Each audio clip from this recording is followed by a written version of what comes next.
बाबा के पास वतन में भोग लेकर के पहुंची। आज जैसे ही वतन में पहुंची तो विशेष सूक्ष्म वतन का दृश्य कुछ निराला ही था। चारों तरफ सफेद बादल छाए हुए थे, बहुत कम दिखाई दे रहा था। तो सामने बाबा को देख मैंने कहा, बाबा आज वतन में ऐसा बादल ऐसे क्यों छाए हुए हैं, कुछ दिखाई नहीं देता है। बाबा मुस्कुराने लगे। बाबा ने कहा कि बच्ची,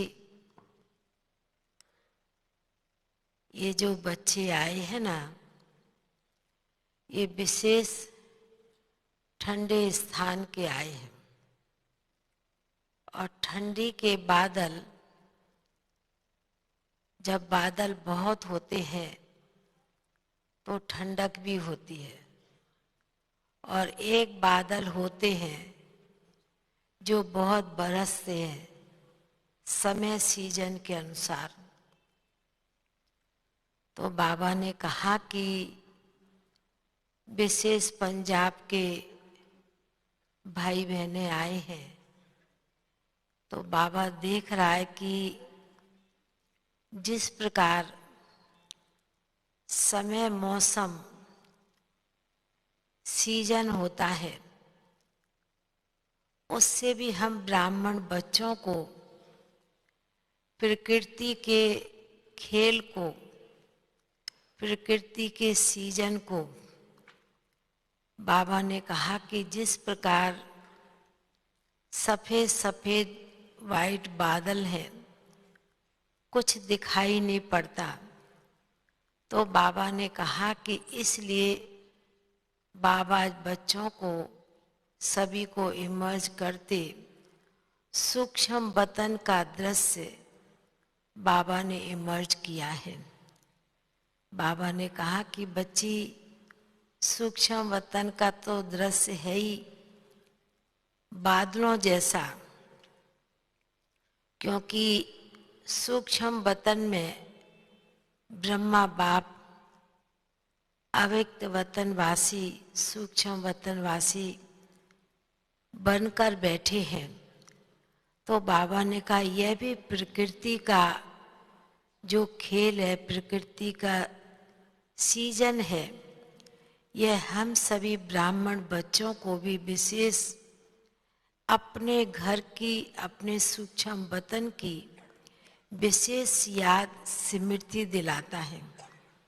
इसलिए बच्चों को भी इससे बाबा ने कहा तंग नहीं होना है।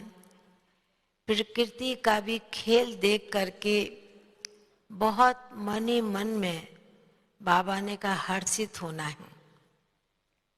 बाबा ने पहले ऐसे दृश्य दिखाने के साथ समझाया और सुनाया। फिर मैंने बाबा को कहा कि बाबा आज विशेष त्रिमूर्ति आत्माओं की याद लेकर के आई हूँ, भोग लेकर के आई हूँ सभी की। तो बाबा ने कहने के साथ कमला बहन को भी इमर्ज किया और भाई साहब ओम प्रकाश भाई को भी इमर्ज किया, प्रेम बहन को भी इमर्ज किया। एकदम सिर के मोर की तरह जैसे मुकुट होता है और कृष्ण के सिर पर मोर दिखाते हैं, तो उसी प्रकार बाबा ने त्रिमूर्ति आत्माओं को एक मोर के रूप में, एक ताज के रूप में इमर्ज किया।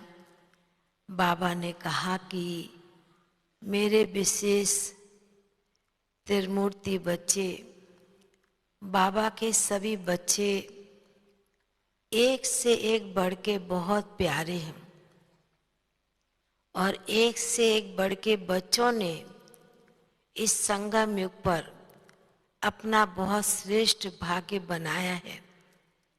अनेक आत्माओं की जीवन बनाने का कार्य किया है। बाबा तो सभी बच्चों का यह खेल, ये चार्ट देखते रहते हैं। बाबा ने कहा कि समय के अनुसार, दिन के अनुसार बच्चों के मन में भी वो बातें ताजा हो जाती हैं और स्मृति में वो बातें याद आने लगती है। बाबा ने कहा एक एक बच्चे का यदि संगम युग के समय बाबा गुणगान करे तो कितना बड़ा ना इतिहास बन जाए। तो बाबा ने कहा कि इसलिए बाबा बच्चों की महिमा को देख, गुण और विशेषताओं को देख, बाबा भी अपने बच्चों के वाह वाह के गुण गाते रहते हैं। ऐसे कहते बाबा ने विशेष त्रिमूर्ति आत्माओं को, और भी कई आत्माओं का विशेष भोग था, बाबा ने बड़े प्यार से इमर्ज किया और विशेष त्रिमूर्ति है कमला बहन, ओम प्रकाश भाई, प्रेम दीदी, तीनों को बहुत प्यार से इमर्ज करते हुए मधुबन का भोग स्वीकार कराया।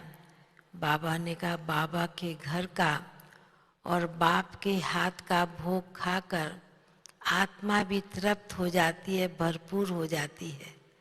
बाबा ने कहा यह भी बच्चों का विशेष श्रेष्ठ संकल्प होता है।